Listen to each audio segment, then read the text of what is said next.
Hi guys, என் பேர் சையத். இது noon computers Tamil YouTube channel. இன்னொரு வீடியோவில் உங்கள் எல்லோரும் வரவேற்கிறேன். பார்த்தீங்கன்னா நம்மக்கிட்ட வந்து ஒரு எம்ஐ நோட் 7 ப்ரோ இருக்குது. இது வந்து நம்மக்கிட்ட ஒரு கடைக்காரர் எடுத்து வந்து கொடுத்துருக்காரு. இது ஆல்ரெடி வந்து அவர் அட்டம் பண்ணியிருக்கிறது கிளியராக தெரியுது. ஃபஸ்ட்டு வந்து நம்ம போர்டை க்ளீன் பண்ணிக்கலாம், ஓகேங்களா. நான் ஃபஸ்ட்டு வந்து வெளியிலேருந்து ஒரு போர்டு வருதுனால அதை வந்து பர்ஃபெக்டாக வந்து க்ளீன் பண்ணிப்பேன். அப்போ தான் வந்து நமக்கு என்னென்ன பிரச்சனை இருக்குது அப்படின்றது வந்து நமக்கு கிளியராக தெரிய வரும். ஸோ இங்கே பார்த்தீங்க அப்படின்னா நம்மக்கிட்ட வந்து என்ன இருக்குது, ஒரு ட்ராக் வந்து மிஸ்ஸிங்காக இருக்குது. அநேகமாக வந்து இது ஆனோட் ட்ராக்குன்னு நினைக்கிறேன். ஜென்ரலாக வந்து வாட்டர் லாக் ஆன மொபைலில் இந்த மாதிரி ஹை வோல்டேஜ் லைன்ஸ் வந்து பர்ன் ஆகிறது வந்து ரொம்ப ரொம்ப காமனு. அதுலேயும் வந்து டிஸ்பிளே கனெக்டரில் இந்த ஆனோட் லைன் இருக்குது இல்லைங்களா, இந்த ஆனோட் லைட் பர்ன் ஆகிறது ரொம்ப காமன். இது வந்து ஆல்ரெடி ரிப்பேர் பண்ண ட்ரை பண்ணியிருக்காங்க. பட் ஆனால் பார்த்தாலே தெரியுது ரொம்ப மோசமாக இருக்குது.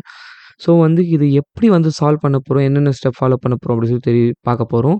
இது வந்து அப்படியே அடியோடு வந்து ஸ்க்ராட்ச் பண்ணி எடுத்துகிட்டு இருக்காங்க. ஸோ பார்க்கலாம், ஓகேங்களா. அப்படியே மற்ற செக்ஷன்ஸையும் வந்து ஒரு லுக் பார்த்துக்கிறேன். கிளியராக வந்து தெரியுது வாட்டர் லாக் ஆகிருக்கிற ஃபோனு. ஆல்ரெடி வந்து ஷீல்டெல்லாம் ரிமூவ் பண்ணி எல்லாம் க்ளீன் பண்ணி எடுக்கிறாங்க. இப்போ ஃபோன் ஆன் ஆகுது. பட் ஆனால் பேக்லைட் மட்டும் வரல, ஓகேங்களா. ஸோ வந்து நம்ம ஒன் பை ஒன்னாக பார்த்துக்கலாம். பட் இது வந்து கண்டிப்பாக ஏதாவது பண்ணி ஆகணும். Okay, done. இங்கே பார்த்தீங்கன்னா இப்போ பார்த்தீங்கன்னா இங்கே காப்பர் அந்த ரேப் வருது இல்லைங்களா. ஸோ ஷீல்டு ரிமூவ் பண்ணதுனால எல்லா காம்போனன்ட்ஸோட ஸ்டார்ட் ஆகிட்டு இருந்தது. ஸோ இந்த மாதிரிலாம் கொஞ்சம் கேர்ஃபுல்லாக இருக்கணும். நம்ம ஷீல்டு ரிமூவ் பண்ணதுக்கப்புறம் எந்தெந்த மெட்டல் கண்டக்டர்ஸ் வந்து மேலே படுது அப்படின்றத பற்றி வந்து நம்ம கொஞ்சம் கேர்ஃபுல்லாக இருக்கலாம். இல்லைன்னா போர்டு ஷார்ட்டே டெட் ஆகிறதுக்கு சான்சஸ் இருக்குது. இங்கேயும் செக் பண்ணிக்கலாம் அதே மாதிரி. இல்லை, இங்கே வந்து ஷீல்டோட தான் இருக்குது. ஸோ மேலே கவர் மட்டும் தான் ரிமூவ் பண்ணியிருக்காங்க. ஒன்றும் பிரச்சனை இல்லை, ஓகேங்களா. ஏன் இப்போ நம்ம எல்லாம் கேமரா கனெக்டர்ஸ் செக் பண்ணுறேன் அப்படின்னா, எப்படி வந்து டிஸ்பிளே கனெக்டரில் டேமேஜ் ஆகிருக்கோ அதே மாதிரி வாட்டர் லாக் வந்து அதுலேயும் டேமேஜ் ஆகின்ற சான்ஸ் இருக்குது. ஸோ இங்கே பார்த்தீங்கன்னா ஆல்ரெடி இங்கேயும் வந்து ஒர்க் பண்ணியிருக்காங்க. இதுதான் வந்து லைட்டிங் பேக்லைட் செக்ஷன், ஓகேங்களா. ஸோ ஃபஸ்ட்டு நான் என்ன பண்ணுறேன், இந்த ப்ராப்பராக வந்து இந்த ஷீல்டு வந்து ரிமூவ் பண்ணிடுறேன். அரைகுறையாக வந்து ரிமூவ் பண்ணி வச்சுருக்காங்க, நான் ரிமூவ் பண்ணுறேன். நான் ஆல்ரெடி என் வீடியோவில் சொன்ன மாதிரி நான் வந்து ஹீட் பண்ணி ரிமூவ் பண்ண மாட்டேன். ஜஸ்ட்டு வந்து அந்த ப்ளையர்ஸ் யூஸ் பண்ணி அப்படியே வந்து பிடுங்கி எடுத்துருவேன். அதுதான் வந்து சேஃபஸ்ட்டு மெத்தடு. அப்புறம் வந்து லைட்டாக க்ளீன் பண்ணிக்கலாம். க்ளீன் பண்ணிவிட்டு ஏதாவது வேலை பண்ணியிருக்காங்களா சொல்லி பார்க்கலாம். பட் லக்கிலி இங்கே வந்து எந்த வேலையும் வந்து பண்ணல. அதே மாதிரி எந்த பர்ன்ஸும் இல்லை, கிராக்ஸும் இல்லை, எதுவும் வந்து பர்ன் ஆன வந்து அடையாளங்கள் இல்லை. ஏன்னா ஜென்ரலாக என்ன ஆகும் அப்படின்னா, ஆனோட் லைனில் வந்து இந்த மாதிரி பர்ன் ஆயிருந்துச்சு அப்படின்னா அது வந்து இது ஆயிரும், எப்படி சொல்கிறது, காயிலெல்லாம் பர்ன் ஆயிரும். ஸோ வந்து நான் என்ன பண்ணுறேன்னா, அந்த லைனில் வர கெப்பாசிட்டர், இண்டக்டர், டயோட்ஸ் இதெல்லாம் வந்து அதாவது ஆனோட் லைனில் வர டயோட்ஸ் எல்லாம் வந்து ஒழுங்காக இருக்கா, ஷார்ட் ஆகாமல் இருக்கான்னு சொல்லி செக் பண்ணிக்கிறேன். ரேண்டமாக செக் பண்ணிவிட்டேன். ஷார்ட் எதுவும் ஆகலை, எல்லாமே வந்து ப்ராப்பராக இருக்குது, ஓகேங்களா.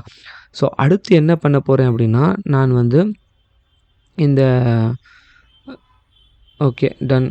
சரி, அடுத்து என்ன பண்ண போகிறேன்னா, இந்த டயோடுடைய வேல்யூ வந்து செக் பண்ணிக்க போகிறேன். ஒரே நிமிஷம், ஓகேவா. இது வந்து டயோட் மோடில் சேஞ்ச் பண்ணிக்கிறேன் நான். ஓகே, ஸோ வந்து இது வந்து ஒரு 0 ohm ரெசிஸ்டர்.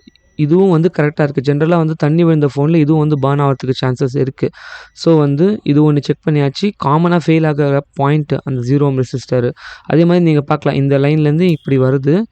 ஸோ இங்கேருந்து இங்கேக்கு வந்து செக் பண்ணோன்னா ஓகே, சூப்பர், கரெக்டாக இருக்குது. லைன் வந்து கரெக்டாக இருக்குது. ஸோ லைட்டிங் செக்ஷன் பற்றி ஆல்ரெடி வந்து நிறைய வீடியோ பண்ணியிருக்கேன். ஏதாவது டீட்டெயில்டாக தேவைப்பட்டுச்சு அப்படின்னா எனக்கு சொல்லுங்கள் கமெண்ட்டில். ஸ்கிமேட்டிக் பேஸ் பண்ணி வந்து கிளியராக வந்து சொல்கிறேன், ஓகேங்களா. நெக்ஸ்ட்டு நான் என்ன பண்ண போகிறேன்னா, டயோட் மோட் வேல்யூ செக் பண்ணிக்க போகிறேன். ++லையும் மைனஸ்லையும் வச்சு பார்த்தா 0.210 வோல்டேஜ் ட்ராப் வருது. அதே மாதிரி நான் ரிவர்ஸ் போலாரிட்டியில் வச்சு பார்த்தா வந்து கரெக்டாக இருக்குது. ஸோ டயோடுமே வந்து கரெக்டாக இருக்குது. ஸோ அடுத்து நான் என்ன பண்ணலான்னு இருக்கேன் அப்படின்னா, ஜஸ்ட்டு அந்த டயோட் மோட் அந்த நம்ம 0 ohm ரெசிஸ்டர் சொன்னேன் இல்லையா, அந்த 0 ohm ரெசிஸ்டர்லேருந்து ஒரு ஜம்பர் வயர் எடுத்துகிட்டு நான் இங்கே வந்து முன்னாடி வந்து வச்சுக்க போகிறேன். காரணம் என்னென்னா, இப்போ நான் ஏதாவது லைன் செக் பண்ணணும் அப்படின்னா நான் பின்னாடியும் முன்னாடியும் வந்து வச்சு செக் பண்ண முடியாது. ஸோ வந்து நான் ஒரு ஜம்பர் வயரை எடுத்துகிட்டு நான் போர்டுடைய பின் சைடுக்கு, அதாவது கனெக்டர் உள்ள சைடுக்கு நான் வந்து அந்த ஜம்பர் வயரை எடுத்துகிட்டு வந்துடுறேன். இங்கே T12X சால்ட்ரிங் யூஸ் பண்ணுறேன். டெம்பரேச்சர் வந்து ஜென்ரலாக 320 யூஸ் பண்ணுவேன். நார்மலாக 60-40 வந்து ஃப்ளக்ஸ் வந்து ஆம்டெக் யூஸ் பண்ணுறேன் 559. ஆம், சால்ட்ரிங் லெட் இருக்கு இல்லைங்களா, அது வந்து நான் 60/40 யூஸ் பண்ணுவேன். ஸோ ஒரு சைட்லேருந்து நாம் வயர் சால்டரிங் பண்ணிட்டு அப்படியே வந்து திருப்பி பின்னாடி சைடு வந்து எடுத்துகிட்டு போயிடலாம். ஓகேங்களா. ஸோ இங்கேருந்து நான் நார்மல் ஸ்பீட்ஸ் காட்டியிருக்கேன். என்னென்னா ஒரு சின்ன விஷயம் வந்து ஷேர் பண்ணிக்கணும் அப்படி சொல்லி விரும்புகிறேன். ஸோ அதனால தான் வந்து பண்ணியிருக்கேன். நம்ம ஜென்ரலாக இந்த ஜம்பர் வயரை வந்து அதாவது சால்டரிங் பண்ணுறதுக்கு ப்ரிப்பேர் பண்ணுவோம் இல்லையா, அதை நம்ம என்ன பண்ணுவோம், இந்த மாதிரி வந்து ட்ரை பண்ணுவோம். பட் ஆனால் அது இது மாதிரி ஒட்டாது. ஸோ வந்து பிளேடு வச்சு கீறி பண்ணி அதுவும் பண்ணோம். சரி, இப்போ கொஞ்சம் வந்து எக்ஸ்ட்ரா அந்த என்ன சொல்கிறது, லெட்டு வச்சு பண்ணி பார்த்தாலும் வரல. ஸோ இதுக்கு காரணம் என்னென்னா, நம்ம வந்து ஃப்ளக்ஸ் போடாமல் வந்து பண்ணுறது. இப்போ பார்த்தீங்கன்னா நான் இப்போ காட்டுறேன் உங்களுக்கு. ஜஸ்ட்டு கொஞ்சமாக வந்து ஃப்ளக்ஸ் வச்சுட்டு அதுக்கப்புறம் வந்து அதே இதில் வந்து ஜஸ்ட்டு வச்சாலே போதும், கிளியர் ஆயிரும்.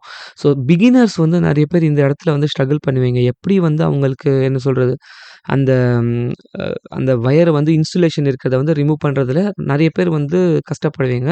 ஸோ அந்த மாதிரி கஷ்டப்படுறவரா இருந்தீங்கன்னா நீங்க, ஸோ இந்த மாதிரி ஒரு சின்ன ட்ரிக்க யூஸ் பண்ணி நம்ம வந்து ஈஸியா வந்து அத பண்ணிக்கலாம். ஓகேவா? Okay, done. மறுபடியும் வந்து நம்ம ப்ராப்ளம்க்கு வந்துரும். நான் திருப்பி வந்து வச்சுக்கிறேன். அதாவது போர்ட் சைடு செக் பண்ற சைடு வச்சுக்கிறேன். இப்போ மல்டிமீட்டர வந்து நான் கன்டினியூட்டி மோட்ல போட்டிருக்கேன். போட்டுட்டு என்ன செக் பண்றேன்னா, இந்த ஸ்க்ராட்ச் பண்ணியிருக்காங்க இல்லையா அவங்க, ஸோ அங்க வந்து எனக்கு ஏதாவது வந்து அந்த ஆனோட் லைன் டு லைன் வந்து கிடைக்குதா அப்படின்னு சொல்லி பார்க்குறேன். இன்கேஸ் எனக்கு இங்கே லைன் கிடைச்சிருச்சு அப்படின்னா, நான் பின்னாடிலேருந்து எடுத்துட்டு வர தேவையில்ல. ஸோ இது ஒரு ஹை வோல்டேஜ் லைன் அப்படின்றனால பின்னாடிலேருந்து எடுத்துட்டு வரது கொஞ்சம் வந்து ரிஸ்கியான விஷயம். பட் ஆனா வந்து அன்ஃபார்ச்சுனேட்லி நமக்கு வந்து ஃபுல்லா வந்து எல்லாம் கீறி சொரண்டி எடுத்துட்டு இருக்காங்க. ஸோ நான் என்ன பண்ண போறேன்னா, அந்த நம்ம லைன் அடிச்சோம் இல்லையா? ஸோ அதையே வந்து நான் சால்டரிங் பண்ணிக்க போறேன் 1. 2வது இது சால்டரிங் பண்ணிட்டு ஒரு ஹை வோல்டேஜ் லைன் ஒரு 25 வோல்ட் வந்து இதில ட்ராவல் பண்ணும். அதாவது பாஸ் ஆகும் அப்படின்றதுனால கண்டிப்பா வந்து இத கொஞ்சம் சேஃபா எடுத்துட்டு வரணும். ஸோ அதனால என்ன பண்ண போறேன், யூவி க்ளூ மாஸ்கிங் பண்ணி நான் வந்து இத கவர் பண்ணிக்க போறேன். ஓகேங்களா? ஓகே. லைட்டா சொரண்டி எடுத்துட்டு ஆ சால்டரிங் பண்ணிக்கலாம். ஸோ ஒரே ஒரு ட்ராப் தான், அவ்வளோதான். ஸோ அந்த கரெக்ட்டா ப்ராப்பரா நம்ம வச்சுட்டோம் அப்படின்னா, பெர்ஃபெக்ட்டா வந்து உட்காந்துரும். Okay, done. சூப்பர். ஸோ இங்க என்ன பண்றேன், இப்போ யூவி மாஸ்கிங் வந்து நான் அப்ளை பண்ண போறேன். யூவி மாஸ்கிங் அப்ளை பண்றதுக்கு முன்னாடி ஒரு சின்ன டிப் நான் என்ன சொல்லணும் அப்படின்னா, இப்போ இந்த மாதிரி ஃப்ளக்ஸ் இருக்கு இல்லைங்களா? இத நம்ம ப்ராப்பரா கிளீன் பண்ணாம, அந்த ஃப்ளக்ஸ் இருந்தே வந்து நாம வந்து அந்த இத போட்டோம், யூவி க்ளூ போட்டோம் அப்படின்னா, கண்டிப்பா அது ஒட்டவே ஒட்டாது. ஒண்ணு ரொம்ப வெட்டா இருக்கும். அதே மாதிரி காய்ஞ்சிச்சுனா கூட வந்து ஒழுங்கா வந்து வெட் ஆகாது. ஓகேவா? ஸோ அந்த கிளீன் பண்றதுன்றது ரொம்ப முக்கியம். இப்போ இப்பதான் நோட்டீஸ் பண்ணேன். அதே ஆனோட் லைன வந்து நம்ம டிஸ்ப்ளே கனெக்டர்ல வந்து டேமேஜ் ஆயிருக்கு. ஸோ இதையும் வந்து லைட்டா ஸ்க்ராட்ச் பண்ணிட்டு, நான் வந்து ஜம்பர் வயர் எடுத்து அடிச்சுக்கிறேன். ஜம்பர் அடிச்சுக்கிறேன். ஓகேங்களா? சரிங்க. அதாவது இப்போ நாம வந்து அந்த சால்டரிங் பண்ணியிருக்கு இல்லையா? அந்த இதுவே லைனே இல்லங்க நமக்கு அப்டின்னா என்ன பண்றது அப்டின்னா, ஒண்ணும் பிரச்சனை இல்ல. ஜஸ்ட் அது பின்னாடி பார்த்தீங்க அப்டின்னா, நீங்க அந்த ட்ராக் போறது வந்து கிளியரா வந்து தெரியும். நீங்க அந்த ட்ராக்ல இருந்து ஜஸ்ட் அந்த பின்னுக்கு ஒரு ஜம்பர் வயர் அடிச்சா கூட வந்து உங்களுக்கு வந்து கிளியரா வந்து கண்டக்டிவிட்டி கெடைச்சிரும். டிஸ்ப்ளே வந்து 100% ஒர்க் ஆக ஆரம்பிச்சுரும். ஓகேவா? Okay, super. இதுவும் வந்து கிளீன் பண்ணிக்கலாம். ஓகே. கிளீன் பண்ணிட்டு யூவி மாஸ்கிங் பண்ணலாம். ஸோ ஃபர்ஸ்ட்டு நான் என்ன பண்றேன்னா, கீழ வந்து அந்த பேட்ஸ் எல்லாம் இருக்கு இல்லையா? எக்ஸ்போஸ் ஆன மாதிரி அதெல்லாம் வந்து அ கிரவுண்ட் பேட்ஸு. ஸோ அதோட இது டச் ஆகிராம நான் வந்து கேர்ஃபுல்லா வந்து யூவி மாஸ்கிங் வந்து பண்ணிக்கிறேன். யூவி மாஸ்கிங்க பொறுத்தவரைக்கும் நம்ம ஸ்கோப்ல பார்க்கறதுக்கு ரொம்ப பெருசு மாதிரி தெரியுது. பட் ஆக்சுவலா பார்த்தோன்னா ரொம்ப நான் கம்மியா யூஸ் பண்ணியிருப்பேன். எவ்வளோக்கு எவ்வளோ கம்மியா யூஸ் பண்றோமோ, அவ்வளோக்கு அவ்வளோ சேஃப்டியா இருக்கும். ஸோ இங்கேயும் வந்து பண்ணிக்கலாம். இப்போ இங்கே பார்த்தீங்கன்னா, கொஞ்சம் இன்னும் கேர் எடுத்து வந்து நம்ம மாஸ்கிங் பண்ணணும். காரணம் என்னன்னா, போர்டுடைய பின் சைட்லேருந்து முன் சைடுக்கு வந்து வருது. ஸோ அது திரும்பும்போது, வளையும்போது நம்ம இதுலயோ, இல்ல பேனல்லயோ, இல்ல ஹவுசிங்லயோ டச் ஆகாம பார்த்துக்கணும். ஏன்னா ஹவுசிங்ன்றது எல்லாமே வந்து கிரவுண்ட் பேட் தான். ஸோ டச் ஆச்சு அப்டின்னா, கண்டிப்பா அதுவும் ஷார்ட் ஆகுறதுக்கு வாய்ப்பு இருக்கு. மொபைல் வந்து டெட் ஆகுறதுக்கும் வாய்ப்பு இருக்கு. ஓகேங்களா? ஸோ வந்து க்யூர் பண்ணியாச்சு அத. அதாவது காய வச்சாச்சு. அதே மாதிரி அந்த திரும்புற இடத்துலயும் வந்து நான் ஃபுல்லா வந்து அந்த குஷனிங் மாதிரி நான் வந்து யூவி க்ளோ வச்சுடுறேன். ஓகேவா? இங்க வந்து அந்த கிரவுண்ட் பேட்ல வச்சுட்டு ஜஸ்ட்டு கொஞ்சம் கொஞ்சமா கூட நம்ம வந்து காட்டிக்கலாம். ஒண்ணும் பிரச்சனை இல்ல. ஆ ஓகே, சூப்பர். மத்த எந்த காம்போனன்ட்லயும் படாத அளவுக்கு நம்ம சேஃபா எடுத்துட்டு போனோம் அப்டின்னா, ஒண்ணும் ஒண்ணும் பிரச்சனை இல்ல. நீங்க ஆனோட் லைட் வந்து இந்த மாதிரி எடுக்குறீங்க அப்டின்னா, கண்டிப்பா ஆ யூவி மாஸ்கிங் வந்து பண்ணுற மாதிரி தான் இருக்கும். ஓகேங்களா? ஸோ நான் கொஞ்சம் ஃபாஸ்ட்டாக காட்டியிருக்கேன். ஒரு 15 to 20 செகண்ட்ஸ் இல்லை 30 செகண்ட்ஸ் வரைக்கும் விட்டிங்கன்னா நீங்கள் வந்து க்யூர் ஆயிரும். சரி, ஓகேங்களா? இப்போ பார்க்கலாம், நம்ம வந்து ஜம்பர் அடித்து வச்சுருக்கோம். ஸோ இது வந்து ஒரு சிம்பிள் பிரச்சனை. பட் ஆனால் வந்து ஒரு ஸ்டெப் பை ஸ்டெப்பாக அனாலிசிஸ் பண்ணாதனால இது எதோ நோண்டி தேவையில்லாத நோண்டி வந்து போர்டை வந்து டேமேஜ் பண்ணியிருக்காங்க. ஓகேங்களா? பேட்டரியில் வந்து வோல்டேஜ் இல்லை, ஃபுல்லாக ட்ரை ஆகிட்டுருக்கு. அதனால் நான் என்ன பண்ணுறேன், டிசி பவர் சப்ளையில் வந்து கனெக்ட் பண்ணி ஆன் பண்ணிக்கிறேன். அநேகமாக வந்து நமக்கு டிஸ்பிளே வந்துடணும், பேக்லைட் வந்துடணும். டிஸ்பிளே வந்துட்டு தான் இருந்துச்சு. சூப்பருங்க, பர்ஃபெக்டாக வந்துச்சு. அதாவது ஃபுல் பிரைட்னஸில் வந்திருக்கு. இந்த வீடியோவில் இவ்வளோ தான் கைஸ். இன்னொரு வீடியோவில் பார்க்கலாம்.